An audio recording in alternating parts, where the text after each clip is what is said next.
একটু বলে যাই। আমি এই বাড়িতে প্রথম আসছি মহোৎসবে। আমি যখন এসেছি তখন পরিবেশ ঠিকই ছিল। তারপরে দুর্যোগের কথা তো বলা যায় না। আকাশে বিদ্যুৎ চমকাচ্ছে, ঝোড়ো হাওয়া, প্রবল বর্ষণ।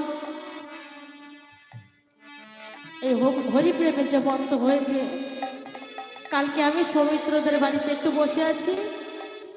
আমার ঠাকুরের ভক্ত যারা হরি নামে প্রেমে যারা মত্ত হয়েছে, ডঙ্কা কাশ নিশান নিয়ে বর্ষার মধ্যে বৃষ্টির মধ্যে তারা স্নান করে ভিজে যাচ্ছে, তবু তারা মুখে হরিনাম করছে, হাতে জয় ডঙ্কা নিশান নিয়ে তারা ছুটছে।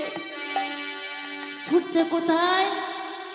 এই প্রেমের মেলায়, প্রেমের সাগরে, প্রেমের আনন্দে। ওই বর্ষায় কিসের দরকার ছিল? কোনো দরকার ছিল না।